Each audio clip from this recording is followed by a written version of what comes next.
Marzo del año pasado. Una cocina pequeña, pasta hirviendo, y un matrimonio empezando a oler peor que agua quemada.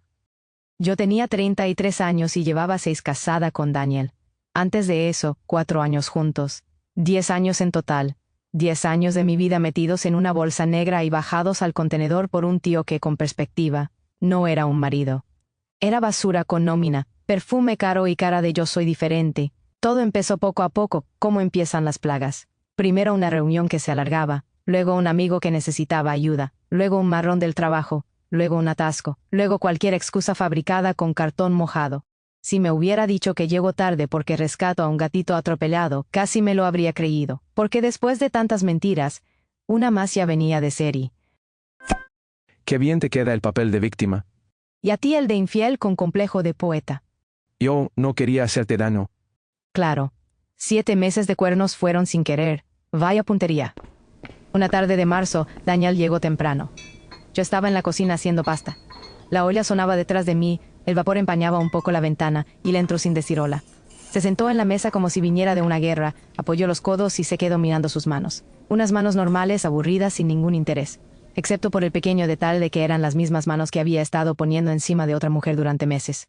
Le pregunté qué pasaba. Él respiró hondo como si fuera a confesar un crimen histórico, y soltó que necesitaba hablar. ¿Por qué decidí ser honesto? No, decidiste limpiar tu culpa en mi salón. Al menos tuvo el valor de decirlo. Marta, no confundas valor con diarrea moral. Podría habérselo calado. Y eso lo convierte en hierro claro, que le den una estatua. Me dijo que había estado viendo a otra persona, una asistente legal que trabajaba en el edificio de oficinas de al lado. 7 meses, no una noche, no un desliz borracho, no un no sé qué pasó. 7 meses con horarios, mentiras, almuerzos y coordinación logística. El muy imbécil me dio detalles que yo no había pedido. A dónde iban a comer, cuántas veces se veían por semana, cómo empezó, cómo se le fue de las manos, como si yo necesitara un mapa turístico del vertedero donde había tirado nuestro matrimonio.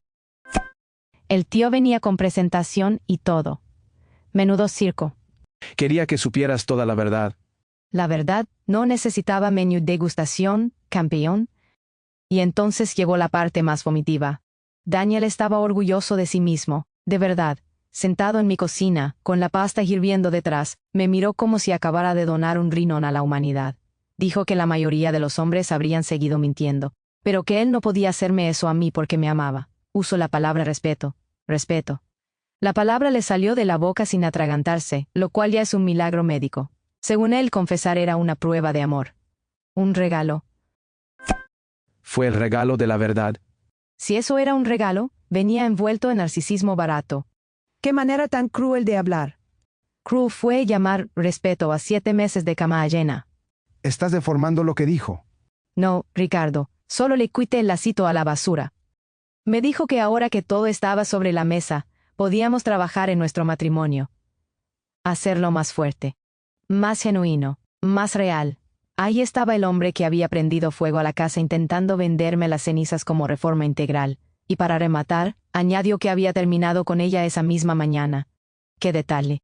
El señor Infidelidad Express había despejado su agenda para volver conmigo limpio, disponible y listo para terapia de pareja, como si fuera una lavadora después del ciclo corto. Yo elegí nuestro matrimonio al final. No, elegiste volver cuando se te acabó el juguete. Eso no es justo. Justo era no bajarte los pantalones durante 7 meses. Le dije que sí, que podíamos trabajar. En el divorcio. Porque yo no iba a quedarme casada con un intento fallido de ser humano. Le dije que esa noche me iría a casa de Clara, mi hermana, y que me quedaría Ali todas las noches necesarias. Daniel me miró confundido. Confundido de verdad. Como si en su cabeza hubiera una escena preciosa donde yo lloraba, lo abrazaba y le decía que era un marido maravilloso por haberme confesado su basura con tono solemne. Él esperaba aplausos, tía. Aplausos y quizá una medalla. Yo esperaba que habláramos como adultos. Adulto es no convertir tu matrimonio en un motel con impuestos. Laura, siempre fuiste muy tallante. Y tu hijo muy horizontal con otras. Seguimos el resumen. Nadie toma buenas decisiones en caliente. Daniel tomó malas decisiones durante 7 meses. Eso ya venía frío. Me preguntó si podíamos hablar primero. Lo mire como se mira a alguien que intenta pagar una deuda con billetes del Monopoly. No respondí. Simplemente me fui. No porque no tuviera cosas que decir. Tenía demasiadas, pero hay momentos en los que hablar solo le da oxígeno al payaso. Y yo, sinceramente, no pensaba hacerle respiración boca a ese circo. Esa noche, casa de Clara, una puerta abierta, una manta en el sofá y una hermana con ganas de morder. Clara vivía al otro lado de la ciudad con su marido. La llamé antes de llegar, así que cuando abrí la puerta de su casa ya estaba todo preparado. Manta, té, espacio en el sofá y esa cara de hermana menor que dice, dame una matrícula y no hagas preguntas. Su marido se quedó en el dormitorio para darnos privacidad, no soltó frases vacías, no me dijo que respirara, no me habló de perdón. Simplemente desapareció con una decencia que Daniel no habría reconocido ni con subtítulos. Yo estaba a 2 segundos de preguntar si querías llorar o cometer vandalismo simbólico. 2 días después volví al apartamento cuando Daniel estaba trabajando. Fui práctica. Rápida. Sin música triste, sin mirar fotos, sin acariciar paredes como protagonista de drama barato. Metí en el coche ropa, libros, mi portátil y todo lo que cupo. También me llevé unos utensilios de cocina que me había dado mi abuela. Esos no se quedaban ali, ni de broma.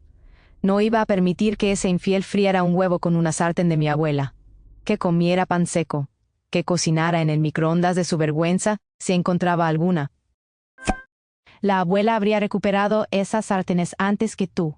Si mi abuela siguiera viva, probablemente habría cocinado algo primero y luego le habría estampado la sartén caliente en la frente. Con amor familiar, claro. Esas cosas eran de la casa. No, eran de mi familia. Tú ya tenías otra cocina abierta. ¿Qué rencorosa por unas sartenes? Qué curioso. Tu hijo tira un matrimonio y tú lloras por utensilios. Las cosas materiales no importan tanto. Perfecto. Entonces no os molesta que me las llevara. Daniel me llamó 17 veces ese día. 17. Las conté porque me gusta la precisión cuando alguien se humilla solo. No contesté. Luego llegaron los mensajes. Que necesitábamos hablar como adultos. Que yo no podía tirar una década así. Que él había hecho algo difícil. Que me había dado un regalo. Otra vez esa palabra. Regalo. El regalo de la verdad. Así que le respondí con otro regalo. Una foto de mi dedo corazón perfectamente levantado. Enfocado. Buena luz. Cero filtros. Arte digital contemporáneo. Obra titulada Respeta esto, campeón. Eso fue infantil. Infantil fue creer que una confesión venía con reintegro. Yo ya lo había arreglado. Lo arreglado no huele a cama ajena. Seguía escribiendo que yo estaba exagerando, que lo importante era que él había terminado con ella, que ahora podíamos empezar de cero. Empezar de cero. Qué frase tan cómoda para quien ya quemó el libro entero. Bloqueé su número y me quedé en casa de Clara. El silencio después del bloqueo fue una maravilla breve, como cerrar una ventana justo cuando fuera pasa el camión de la basura. Una semana después, entra la familia, y como siempre, algunos entran pisando barro. Mis padres se enteraron. Mi madre llamó primero. Había hablado con Daniel. Me preguntó por las cosas de mi abuela y se quedó tranquila cuando le dije que las había recuperado. Esas cosas importaban en mi familia. Luego dijo que Daniel estaba devastado. Y añadió, con esa calma afilada de madre que no necesita gritar, que era lo mínimo que podía estar después de lo que había hecho. Mi padre llamó por separado. Me preguntó si necesitaba que visitara a Daniel para tener una conversación de suegro a yerno. No era necesario, pero lo dejé archivado como opción táctica. Tu padre dijo conversación, pero todos entendimos susto legalmente ambiguo. Luego llegaron Marta y Ricardo, los padres de Daniel. Marta me dejó un mensaje de voz diciendo que 7 meses no eran para tanto, que todos los matrimonios tenían altibajos. Altibajos. Como si la infidelidad fuera una mala racha del tiempo. Como si su hijo no hubiera montado una segunda vida con horarios de oficina y cara de mártir. Yo dije que los matrimonios sobreviven cosas difíciles. 7 meses de cuernos no son clima. Son construcción ilegal. Tú nunca quisiste luchar por él. Él luchó bastante por quitarse la ropa. Que siga esa guerra solo. Marta intentaba calmar las aguas. Vuestra familia tiró aceite y luego pidió calma. Ricardo fue más administrativo. Me mandó un correo con asunto, piénsalo bien. Dentro venía una lista de razones prácticas por las que divorciarme era mala idea. La estabilidad financiera, los bienes compartidos, la vergüenza de contárselo a la familia extendida. Algunas eran razonables en abstracto. Si las separabas del hecho de que venían del padre de un hombre que había convertido nuestro matrimonio en una franquicia de mentiras. Pero luego Ricardo se puso creativo. Me dijo que no encontraría a otro hombre como Daniel, que la situación estaba difícil para las mujeres, que su hijo tenía buen trabajo, buen aspecto, y no era tan común. Eso era una realidad incómoda, no un ataque. Realidad incómoda es criar a un fraude y llamarlo buen partido. Mi padre solo quería que pensaras con calma. Tu padre intentó vender basura como producto premium. Daniel es atractivo y trabajador. También lo son algunas ratas de laboratorio. No me caso con ellas. No encontrarás otro igual. Gracias a Dios, señora. Respondí a Ricardo con la educación exacta que merecía. Le dije que me alegraría poder llamarlo ex-suegro cuanto antes. Que respecto a su preocupación por si yo encontraba a alguien como Daniel, podía estar tranquilo, porque en el basurero local había objetos claramente superiores con variedad de colores, tamaños y menos tendencia a meter la pata en camas ajenas. Cerré el correo deseándole que se fuera a la mierda con solemnidad notarial. Eso fue una falta de respeto. Respeto fue lo que tu hijo pronunció mientras lo asesinaba. No sabes hablar como una adulta. Sé divorciarme como una adulta. Eso os jode más. Contraté a una abogada y presenté la demanda de divorcio. Daniel no la impugnó, lo cual me sorprendió. Había pasado de insistente desesperado a estatua de sal. Tal vez entendió que no habría escena romántica. Tal vez su amante ya no le parecía tan poética con abogados de por medio. Tal vez simplemente se cansó de actuar. Me daba igual. El proceso duró 4 meses. El apartamento estaba a nombre de los dos, así que lo vendimos. Dividimos el dinero, las cuentas de ahorro, los muebles, los objetos comunes. Hubo hojas de cálculo y correos entre abogados para decidir quién se quedaba con qué. Podría haber cedido. Podría haber sido elegante. Pero elegí ser mezquina con una precisión quirúrgica. Si había que discutir por una lámpara fea, se discutía. Si había que pelear por una silla, se peleaba. No por la silla, por deporte. Terapia carísima, pero con inventario. Eso demuestra lo vengativa que eres. No. Demuestra que hasta el polvo se reparte cuando hay mugre. Yo nunca quise llegar a eso. Querías amantes sin consecuencias. ¡Qué sorpresa! Llegaron. Cuando el divorcio se finalizó, busqué un lugar para mí lo más lejos posible de la zona donde vivíamos. Daniel ya no estaba Ali, pero yo quería distancia de todo. De las calles, del supermercado, del ascensor, de cualquier esquina donde pudiera aparecer un recuerdo con cara de idiota. Cambié mi número y solo se lo di a Clara, a mis padres y a unos pocos amigos cercanos. Entre ellos estaba Marcos, un amigo común que todavía creía que el mundo funcionaba con cierto nivel básico de sentido común. Pobre. En mi defensa, nadie espera una familia capaz de fingir un coma. Casi al mismo tiempo, a mi padre le diagnosticaron leucemia.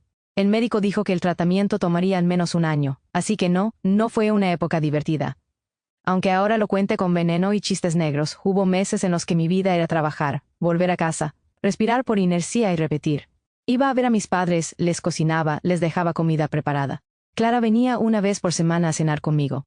Los fines de semana iba a museos o leía en cafeterías, no porque fuera una mujer misteriosa de novela, sino porque necesitaba estar en sitios donde nadie me pidiera explicaciones. ¿Y por qué en los museos nadie te dice perdona al infiel?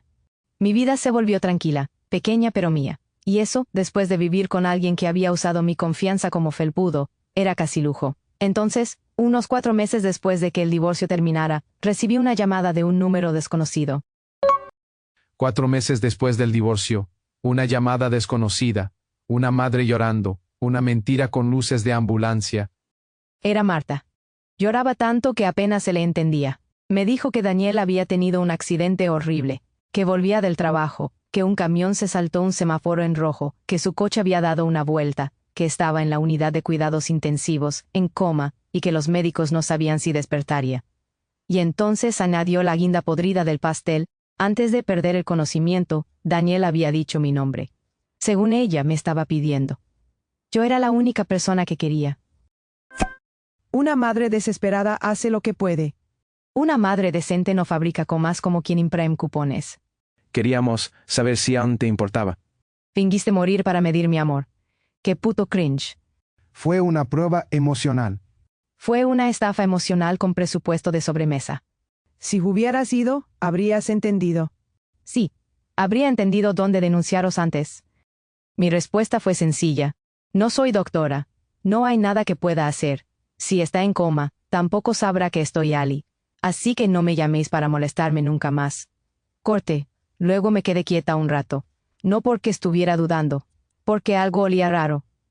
Y cuando una familia ya te ha intentado vender una infidelidad como regalo, aprendes a oler las mentiras antes de que entren por la puerta. Llamé a Marcos, nuestro amigo común. Le expliqué lo que Marta me había dicho. Él no sabía absolutamente nada del accidente, pero decidió pasar por el hospital para confirmar. En recepción teclearon el nombre de Daniel. Nada. Lo comprobaron varias veces. Nada. Ningún paciente con ese nombre. Ningún ingreso reciente. Ningún coma. Ningún accidente. Marcos fue a otros hospitales de la zona. Nada. Cero Daniel. Cero camión. Cero tragedia. Si hubiera preguntado por señor Basura Dramática, quizá el sistema habría pitado, pero con su nombre real no salió nada. 3 hospitales, 3 recepciones. Ni ingresado, ni coma, ni tirita. No era tan simple. Era sencillísimo. No estabas en coma. Estabas haciendo teatro. El plan tenía una intención emocional. Marta, eso no era emoción. Era chantaje con glóbitos mentales.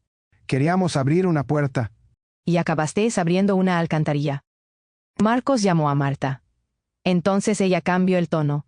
Le dijo que esperaba que yo pudiera ir al restaurante italiano cerca del primer hospital, que me diera el mensaje. Marcos me lo contó. Yo no fui. Pero él sí fue, porque a esas alturas aquello ya no era preocupación, era investigación de fauna tóxica, y gracias a él recibí fotos, detalles y la confirmación de que esa familia necesitaba supervisión adulta permanente. Restaurante italiano, mesas exteriores, globos en las sillas, una pancarta, y el coma más saño de toda la ciudad. El restaurante era un sitio pequeño, de esos con mesas afuera y mantelitos que intentan parecer elegantes. Había una pancarta colgada que decía, «Bienvenida a casa», globos atados a las sillas, en el centro un pastel con glaseado blanco. Marta y Ricardo estaban de pie cerca del pastel, y en la cabecera de la mesa estaba Daniel, vivo, entero, sin rasguños, sin cuello ortopédico, sin vendas. Ni siquiera una tirita cutre en la frente para respetar el guión. El hombre supuestamente comatoso estaba sentado como anfitrión de comunión. Cuando entré, todos me miraron como si yo fuera el fallo técnico. Porque esperábamos a Laura. Pues llegó la realidad. Perdón por el spoiler. Marcos no tenía que ir. Claro, tenía que ir Laura directa a vuestra trampa con pastel. Él arruinó un momento familiar. No, Ricardo. Él apagó vuestra película barata. Daniel se levantó y preguntó por qué estaba Marcos allí y qué había pasado conmigo. Marta explicó que había hablado conmigo, pero que yo no había venido. Entonces soltaron la lógica brillante del plan. Todo era una prueba. Si yo corría al hospital pensando que Daniel se estaba muriendo, significaba que aún lo amaba. Si no iba, significaba que ya no había nada. Así que ellos habían organizado una bienvenida a casa para cuando yo, supuestamente rota por la culpa y el amor, apareciera lista para volver al redil. Menudo nivel. Ni telenovela turca en hora baja. Necesitábamos saber si quedaba algo entre nosotros. Quedaba asco. Muchísimo. Gracias por medirlo. Cualquier mujer con corazón habría ido. Cualquier mujer con cerebro habría llamado a recepción. Tú falaste la prueba. Y vosotros falasteis como especie. Además, el pastel decía bienvenida a casa. Ni sutileza, ni vergüenza. Eso no era amor. Era una emboscada con azúcar. Todos estaban de acuerdo en que era la mejor manera de mostrarme que yo pertenecía con Daniel. Pertenecía, como si yo fuera una maleta extraviada que había que devolver al dueño.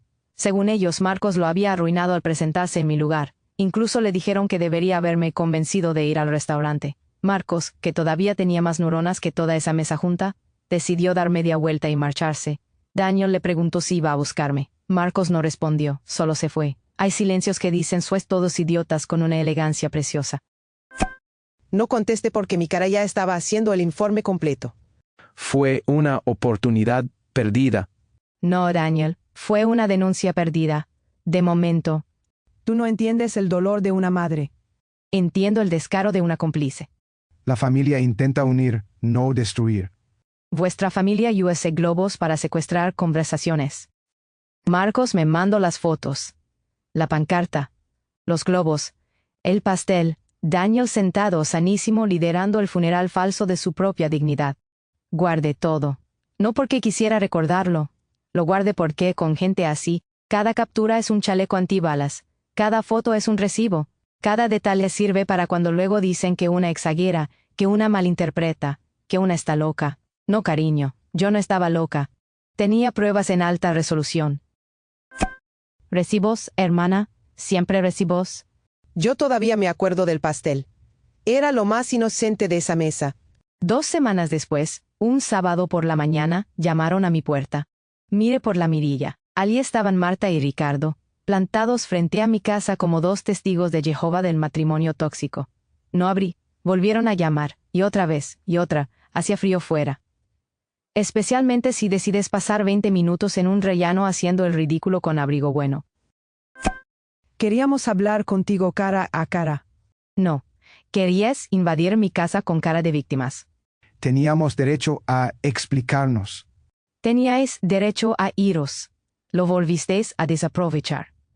Empezaron a gritar que sabían que yo estaba dentro, pero que no querían causar una escena. Me encanta esa frase. No queremos causar una escena, dijeron, mientras estaban literalmente causando una escena delante de mi puerta. El problema era mi coche, aparcado fuera. Sabían que estaba Ali. Así que hice lo único razonable, puse otra voz y contesté que se habían equivocado de casa.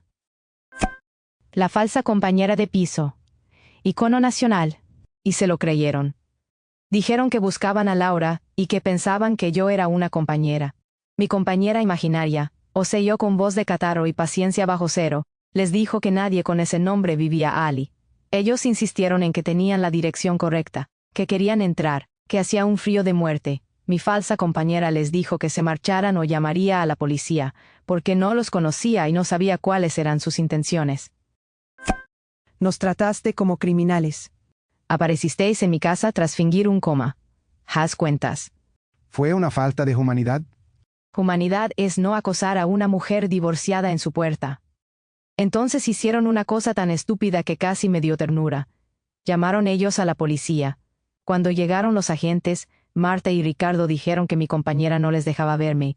La policía les explicó que no podía obligar a nadie a abrir una puerta. Pero ellos insistieron. Al final los agentes llamaron para preguntar qué pasaba. Yo no quería salir ni usar mi voz real, porque no pensaba confirmarles mi dirección a esos 2 satélites del desastre. Enganaste a la policía con una voz falsa. No. Evité a 2 acosadores con creatividad doméstica. Sabíamos que eras tú. Y aún así os fuisteis sin verme. ¡Qué derrota más limpia! Volví a poner la voz de mi falsa compañera. Les dije a los agentes que no conocía a esas personas, que llevaban allí demasiado tiempo y que no querían marcharse.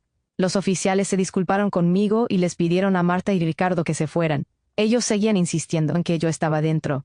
Técnicamente tenían razón. Moralmente estaban en el sótano. No sé exactamente a qué venían, pero no hacía falta ser detective. Otra gran reconciliación, otra charla. Otro intento de arrastrarme de vuelta al contenedor con piernas que llaman hijo. Solo queríamos ayudarte a tomar una decisión correcta. La decisión correcta fue no abrir. Mira qué fácil. Daniel seguía sufriendo. Que sufra sentado. De pie ya monto bastante circo. Podrías haberme escuchado una vez más. Te escuché confesar 7 meses. Ya cubrí mi cuota de basura. Después de eso, decidí mejorar mi falsa voz y tener mucho cuidado al salir. No quería una emboscada en la puerta, en el aparcamiento o en cualquier esquina. Por suerte, mi vecino don Ernesto tenía cámaras. Habíamos intercambiado números cuando me mudé, por seguridad. Era un hombre mayor, de esos que ven una furgoneta mal aparcada y ya están mirando por la cortina como si dirigieran una operación nacional.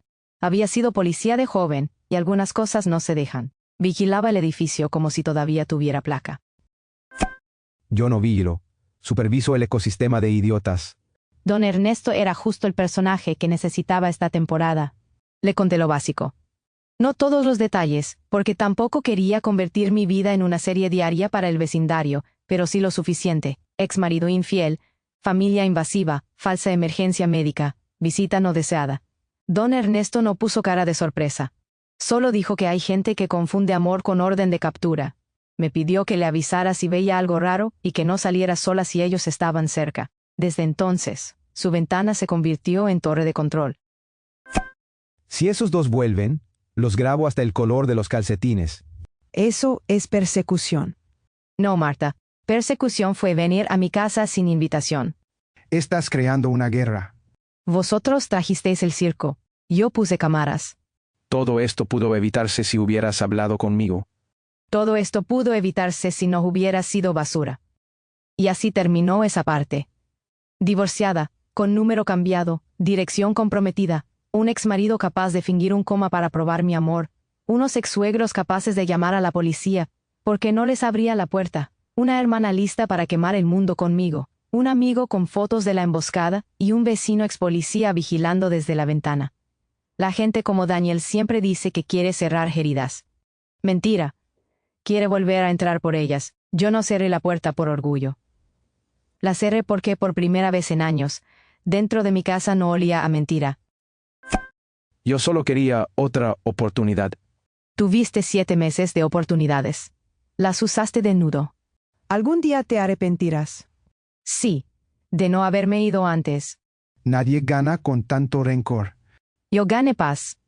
Vosotros perdisteis acceso. Y tenemos fotos. Que no se les olvide. Y cámaras, por si quieren segunda temporada. A veces el final feliz no es encontrar otro amor. A veces es mirar por la mirilla, ver tu pasado congelándose en el rellano y decidir, con toda la calma del mundo, que esa basura ya no entra. Parte 2. Primera caída, un correo, una hermana traicionada y otro hombre demostrando que la basura a veces viene en pack familiar. Después de aquel mes de silencio, llegó el correo de Daniel. El asunto era solo mi nombre. Nada dramático, nada elaborado, nada tipo, por favor, léeme. Solo mi nombre puesto allí como si todavía tuviera derecho a ocupar espacio en mi pantalla.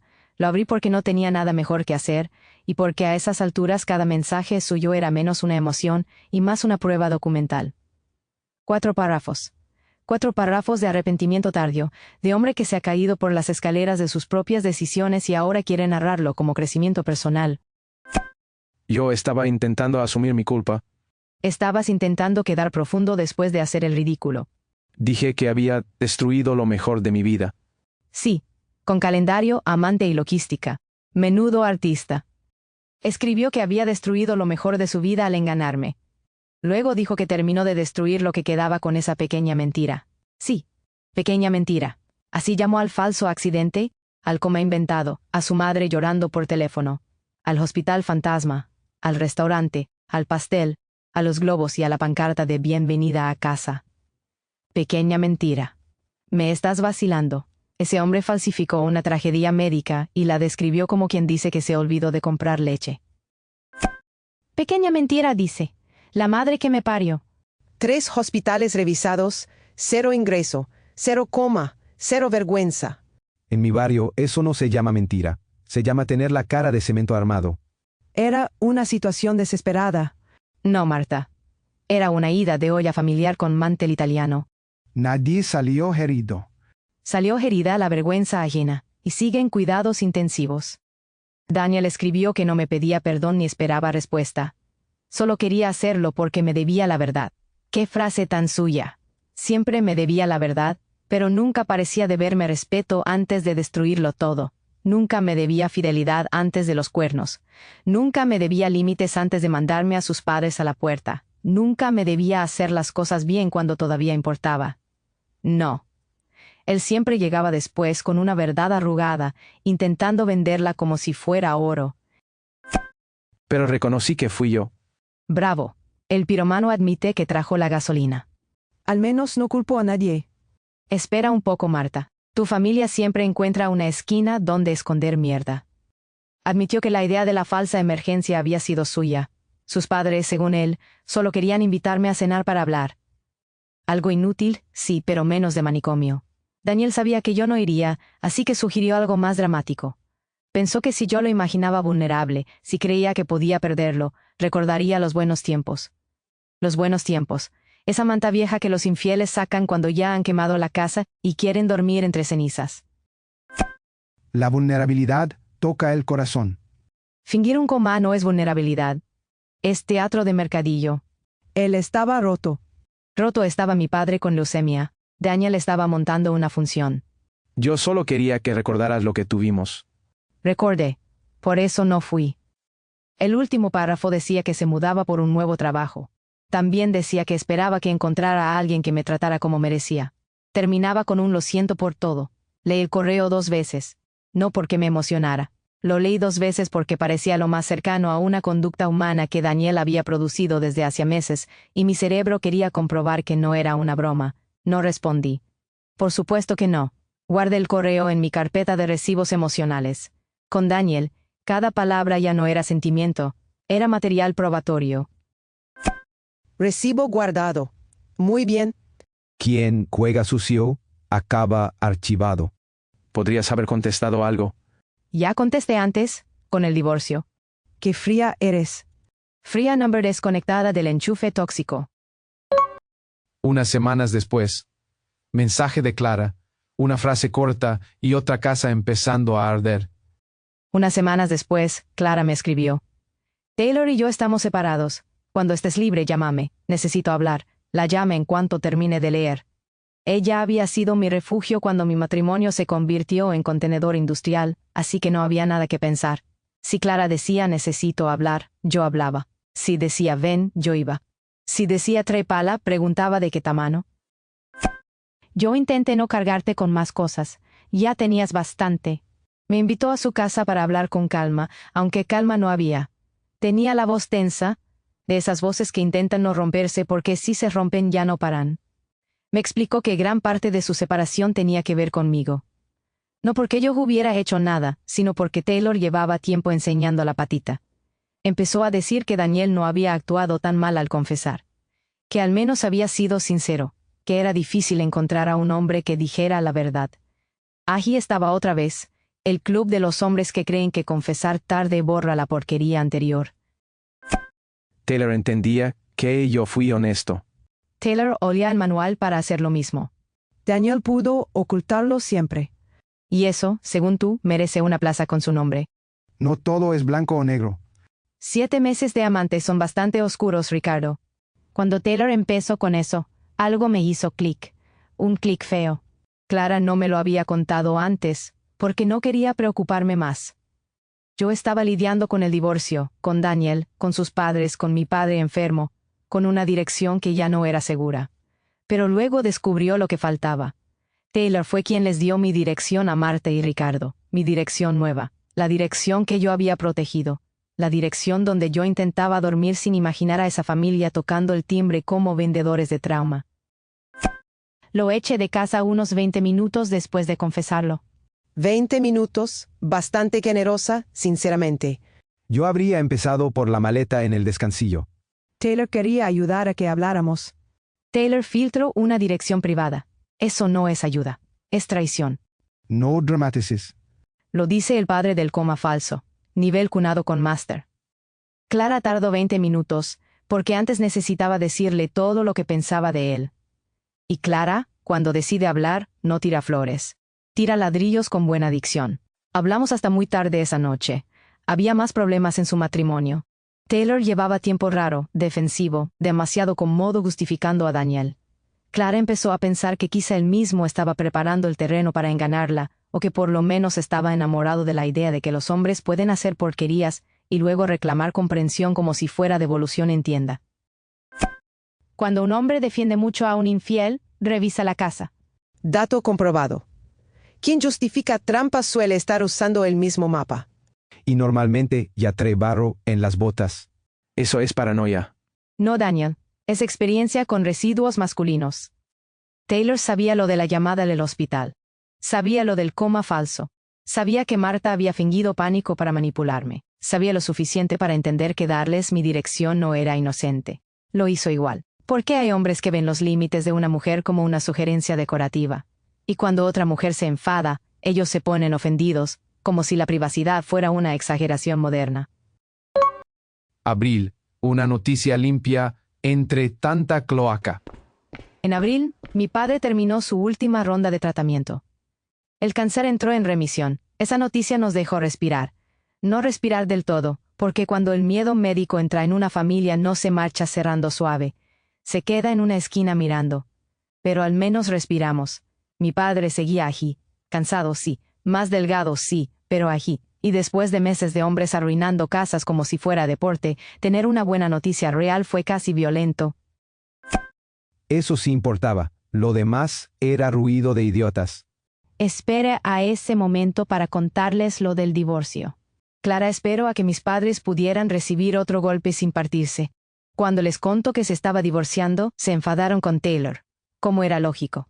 No hubo discursos de piénsalo bien. No hubo todos los matrimonios tienen altibajos. No hubo que difícil es encontrar hombres sinceros. En mi familia, si un hombre filtra una dirección privada a dos acosadores con perfume caro, no lo llamamos crisis. Lo llamamos basura doméstica con acceso a llaves. Qué rápido juzgáis a los demás. Mejor rápido que cómplice. El divorcio no arregla todo. Pero saca la plaga de casa. Ya es bastante. Finales de abril. Salida del trabajo. Ricardo aparece pegado a una pared como factura pendiente. Más tarde ese mes, salía del edificio de mi oficina cuando vi a Ricardo, el padre de Daniel. Estaba apoyado en la pared esperándome. Me detuve. Consideré volver adentro, pero ya me había visto. Dijo que quería disculparse, que lo que hicieron estuvo mal, que llevaba meses pensándolo. Qué casualidad. Los remordimientos siempre llegan con puntualidad exquisita cuando al culpable se le rompe algo que sí le importa. Fui a pedir perdón sinceramente. Fuiste porque Daniel os cortó el grifo emocional. Eso no invalida la disculpa. La pone en oferta, y ni así la compró. Le pregunté por qué venía ahora. Me dijo que Daniel se había mudado y había cortado contacto con ellos. Según Ricardo, Daniel los culpaba por haber arruinado cualquier posibilidad de que yo volviera a hablarle. Marta estaba devastada porque su hijo no devolvía las llamadas. Y allí estaba Ricardo, plantado frente a mi oficina, esperando que yo escuchara el parte médico de una familia que fingió un parte médico para manipularme. Yo estaba destrozada. Cuando yo estaba destrozada, me ofrecisteis globos. Mis padres lo empeoraron todo. Tú cavaste el agujero.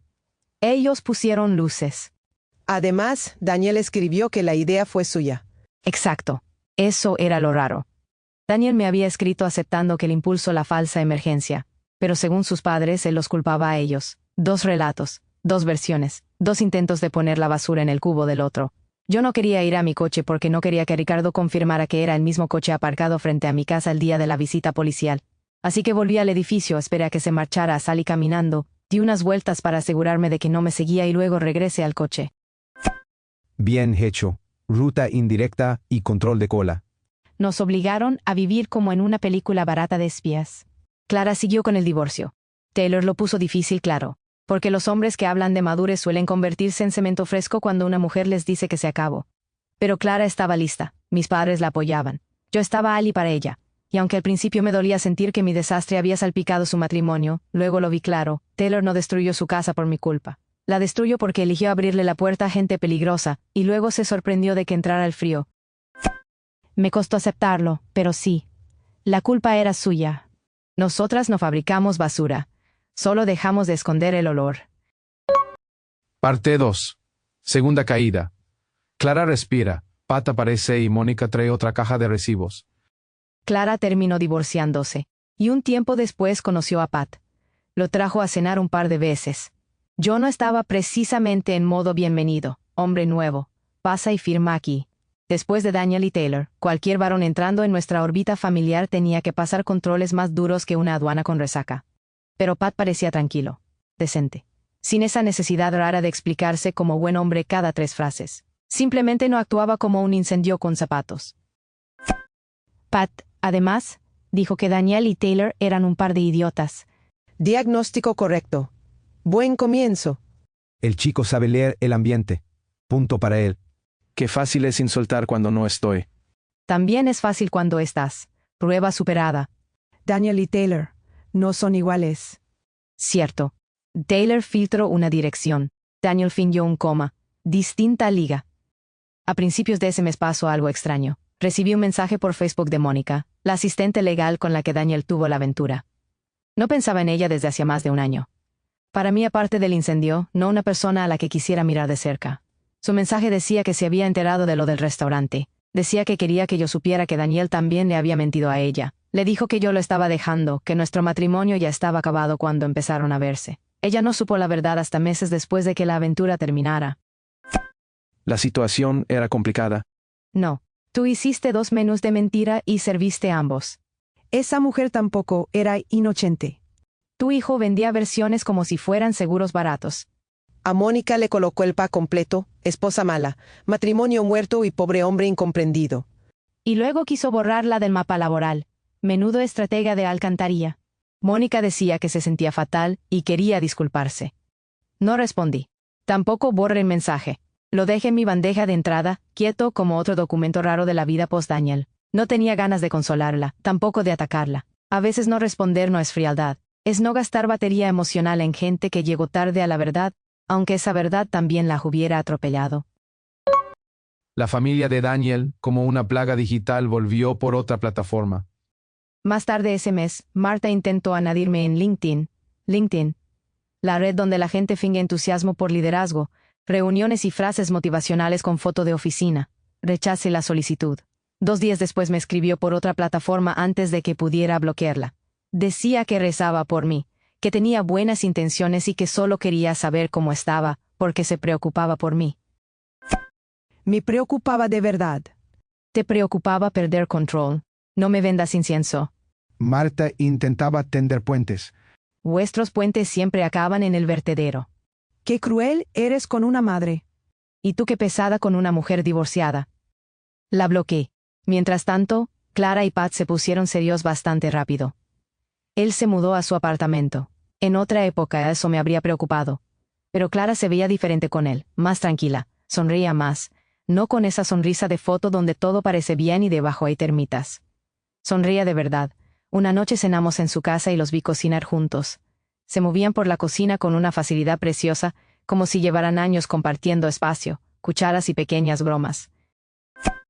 Con Taylor cocinar era negociar territorio, con Pat era moverse sin pensar. Suena cursi, pero lo acepto. Si un hombre no estorba en la cocina, ya va por delante de media humanidad. Pat me preguntó si yo estaba saliendo con alguien. Le dije que no. Dijo que estaba bien, pero que si algún día quería probar suerte de nuevo, tenía amigos que podrían interesarme. No lo dijo con presión. No lo dijo como si una cita fuera medicina obligatoria. Solo dijo que él era muy riguroso con sus amigos. Todavía no estaba preparada, pero la idea, por primera vez, no me dio ganas de esconderme bajo una manta y cambiarme el nombre. Qué rápido pasaste página. Tú pasaste página mientras seguíamos casados. Eso ha sido bajo. Más bajo fue el listón de tu hijo. Mi familia y yo pasamos Navidad juntos en mi casa. Cocinamos y vimos películas navideñas malas, de esas donde una ejecutiva descubre que el amor verdadero era un panadero con jersey horrible. Pat estaba visitando a su familia en otro estado, así que fuimos solo nosotros. Mis padres ya lo conocían y les parecía bien. Mi padre era más cauteloso, normal después de todo lo que había pasado, pero yo sabía que acabaría adoptando a Pat como hijo honorario. Con Daniel y Taylor nunca hubo esa química. No se llevaban mal con mi padre, pero había una barrera. Algo tieso. Algo falso. Los falsos hacen ruido raro al caminar, se nota. Con Pat era distinto. Se notaba natural. Era fácil imaginarlo bebiendo cerveza con mi padre, hablando de tonterías y aprendiendo insultos que Clara preferiría que no aprendiera. Mi padre seguía en remisión y esperábamos que su siguiente revisión confirmara que todo iba bien. Después de tanto drama, queríamos cosas simples. Salud. Cena caliente. Puertas cerradas. Gente que no fingiera accidentes. Enero. Fin del alquiler. Una mudanza para cerrar grietas. En enero se me vence el contrato de alquiler. Decidí buscar otro apartamento por seguridad. Algo en una zona mejor. Me gustaba la idea de una casa, pero una casa implica demasiado mantenimiento, demasiadas puertas, demasiadas ventanas, demasiadas oportunidades para que aparezcan ex-suegros con complejo de misión humanitaria. Además, sinceramente, ya estaba cansada de forzar la garganta haciendo voces falsas cada vez que alguien tocaba el timbre. La falsa compañera de piso fue legendaria, pero no sostenible. Gran personaje. Estrategia agotadora. Mejor edificio con acceso controlado. Menos teatro, más cerradura. Clara me ayudó a ver lugares. Encontramos un apartamento de un dormitorio con ventanales enormes y un balcón pequeño en la habitación principal. Lo firmé rápido porque tenía miedo de que alguien me lo quitara. Pat nos ayudó a mover los muebles. Clara fue a comprar comida para nuestra primera cena Ali. Y no sé si fue el alivio, la paz o simplemente tener por fin una casa que nadie de la familia de Daniel conocía. Pero le dije a Pat que eligiera al mejor amigo que tuviera. Ya estaba lista para salir con alguien. Casi se me cae lo que llevaba en la mano. Pat no tuvo que pensarlo. Dijo que tenía a Lidl. Todavía no habíamos tenido la primera cita, pero empezamos a hablar después de que Pat le diera mi número. Parecía agradable. Por lo que Pat contaba de él, parecía un buen hombre. Yo no iba a correr. Después de Daniel, aprendí que la química no sirve si viene con banderas rojas tapadas con purpurina. Pero también entendí algo, Ricardo se equivocaba. No era imposible encontrar a alguien mejor que Daniel. Lo complicado era encontrar a alguien peor sin meterte en una alcantarilla con linterna. Yo solo dije que hombres como Daniel no abundan. Y acertaste. Gracias a Dios. No hacía falta compararme. Entraste al concurso cuando te quitaste el anillo moral. Sigo es obsesionada con nosotros. No, Marta. Solo cuento consecuencias. Que escuece más. Parte 2. Tercera caída. 7 meses después. Bodas, citas, demandas y el karma poniéndose traje. Pasaron 7 meses desde que me mudé a mi nuevo apartamento. En ese tiempo mi padre tuvo un susto de salud. No salió de remisión, pero algo raro apareció en unos estudios y el médico pidió más pruebas. Durante unos días nos preocupamos de muerte. De esa forma silenciosa en la que todos intentan hablar de cosas normales mientras el miedo está sentado en la mesa, bebiendo de tu vaso. Por suerte, no era nada. Nadie lo decía, pero todos estábamos rígidos de miedo. El miedo médico pesa, porque no hace ruido. Como yo había predicho, mi padre y Pat acabaron siendo grandes amigos. Clara bromeaba con que estaba celosa porque su novio pasaba demasiado tiempo con su suegro. No creo que mi padre sea la mejor influencia para Pat. Pat es genuinamente bueno, calmado, casi demasiado limpio de malas intenciones. Mi padre, en cambio, aunque lo queremos con locura, tiene una boca que podría lijar paredes. Le gusta insultar. Pat casi nunca decía una mala palabra. Clara esperaba que no se le pegara nada. Mi padre es adorable, pero como filtro lingüístico es una catástrofe. Pat entró inocente y puede salir con vocabulario de bar. Drama nacional. Un insulto bien puesto también educa. Yo empecé a salir oficialmente con el amigo de Pat. La primera cita fue buena. Luego vinieron muchas más. Pat tenía una especie de sello de calidad. Si decía que algo era bueno, lo era. Restaurantes, compras, consejos, incluso su amigo. Si Pat decía, esto merece la pena, lo más inteligente era calarse y confiar. Aclaración necesaria, no hubo intercambio de dinero por su amigo. Aunque viendo la calidad de la recomendación, casi parecía producto de gama alta. Qué bonito. Pat, el santo. No hace falta ser santo para superar a un infiel con globos. Nadie es perfecto. Algunos no fingen comas. Ya van ganando. Idealizas a la gente nueva. No, solo noto cuando no huelen a chantaje. Hace poco Clara y Pat se comprometieron. Me llamó inmediatamente después de que él se lo propusiera. Lloraba y reía a la vez. Me dijo que fue en el lugar de su primera cita. Ya me pidió que fuera su dama de honor. Todavía no hay fecha, pero por cómo habla parece que se casa mañana a mediodía, con 40 personas y un plan secreto en una hoja de cálculo. Le dije que sí, obviamente. También le dije que necesitaba tiempo para comprar vestido, no una alerta de emergencia una semana antes. Estoy emocionada, no loca. Estás a 2 búsquedas de centros de mesa de perder el juicio. Fase inicial de novia organizada. Peligro moderado. Mientras Taylor. No pisé la boda, todo correcto. Por ahora los preparativos son extraoficiales. Clara también tiene que encontrar su vestido. Cuando la boda empiece en serio, saldremos juntas de cacería. Y sí, cacería. Después de 2 divorcios familiares, un coma falso y una demanda, buscar vestido requiere botas, mapa y mirada de francotiradora. Entonces volvió Mónica, y esta vez no traía disculpas. Traía demanda. Volvamos a Daniel y su familia de cloaca con árbol genealógico. Si recordáis, Mónica, la mujer con la que Daniel tuvo la aventura, me había contactado. Al principio yo no quise entrar demasiado por si era un juego. No lo fue. Ella no me presionó, quizá porque pensó que yo estaría enfadada con ella. Y no estaba equivocada del todo. Pero además de contarme cómo Daniel también le mintió, quería que la ayudara con una demanda contra él. Mónica exageró muchísimo. ¡Qué casualidad! Otra mujer afectada por ti exagera. Ella también participó. ¿Por qué tu hijo le vendió una mentira empaquetada? Esto ya era persecución. No, Ricardo. Era la factura final llamando al timbre. Cuando Daniel me dijo que Mónica trabajaba en el edificio de oficinas cerca del suyo, no mintió. Solo omitió detalles importantes, muchos. Me enteré cuando fui citada a declarar en la demanda de Mónica, cuando Daniel terminó con ella para darme su maravilloso regalo de la verdad y trabajar en nuestro matrimonio. Se aseguró de que Mónica tampoco siguiera trabajando allí. Esa nueva oportunidad laboral y esa mudanza suya no eran renacimiento personal. Lo habían despedido. Su gran nuevo capítulo era una patada en el culo con mudanza incluida. Ahí está. No era crecimiento, era evacuación. El mercado laboral también detectó el olor. Tarde o temprano, la cloaca sube. No sabes todos los detalles. Sé los suficientes. Y el resto salió delante de abogados. Allí entendí a Ricardo esperándome fuera del trabajo. Entendí las disculpas suaves. Entendí a Marta intentando aparecer en redes con rezos y preocupación. No estaban iluminados por la culpa.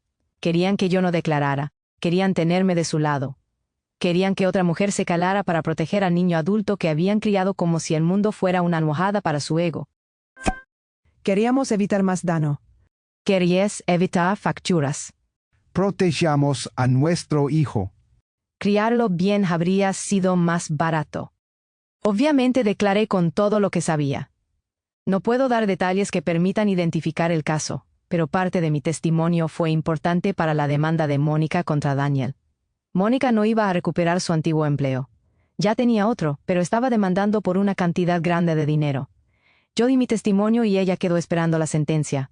El día que declaré, Daniel estaba allí. También sus padres. Fue incómodo, claro, pero no tanto como para negarme a ayudar. No tenías que meterte. Me metisteis vosotros, con un coma falso. Pudiste mantenerte al margen. Eso queríais todas las veces que os convenía. Lo hiciste por venganza. Lo hice por la verdad, esa palabra que os ponía tan poéticos. Mis exsuegros estaban ayudando con la defensa de Daniel. Eso, curiosamente, hizo que me interesara todavía más que perdiera. Si él perdía, ellos tirarían dinero en defender lo indefendible, y Daniel acabaría con una cantidad absurda que pagar. No voy a fingir que eso me parecía triste. Me parecía poético. No noble, no puro, poético. Como ver a alguien pisar el rastrillo que él mismo dejó en mitad del jardín. Justicia con sonido de caja registradora. Karma documentado, firmado y sellado. Más limpio que romper una ventana. Menos satisfactorio al principio, pero más duradero. Mónica también estaba demandando a sus empleadores por despido injustificado. Daniel la había acusado ante ellos con mentiras muy serias para que ella no estuviera cerca si yo le daba otra oportunidad. Resumen del artista: me engañó, le mintió a ella, intentó volver conmigo vendiendo honestidad de saldo y además quiso destruirle el trabajo para limpiar el escenario de su reconciliación imaginaria. Daniel no quería amor. Quería control de daños, mujeres caladas y consecuencias desaparecidas. Yo estaba desesperado. La desesperación no falsifica acusaciones laborales. Tú sí. Lo hizo por amor. No llames amor a un vertero con Allenda. Bajo presión se toman malas decisiones.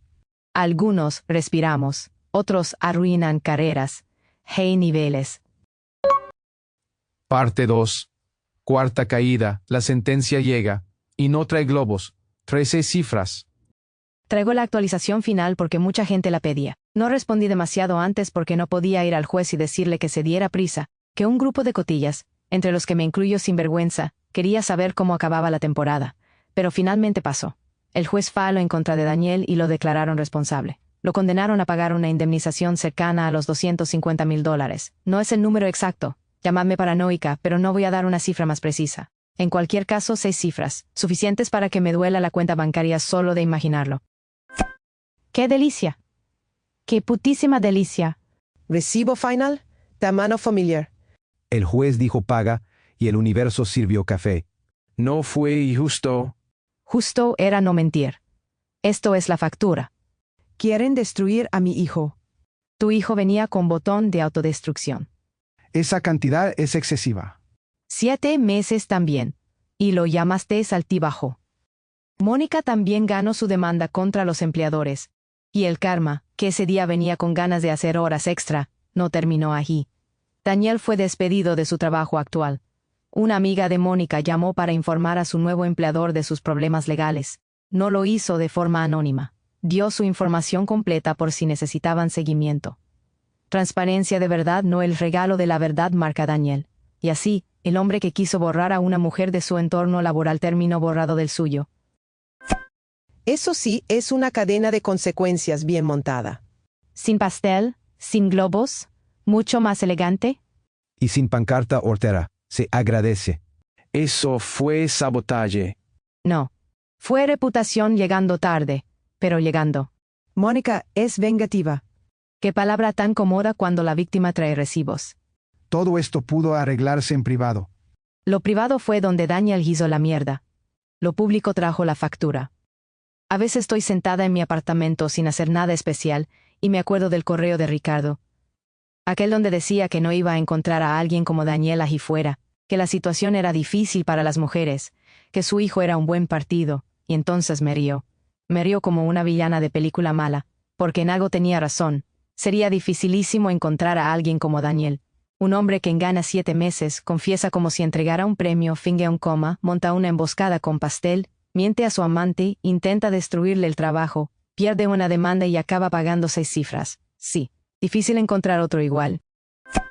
No era eso lo que quise decir. Ya.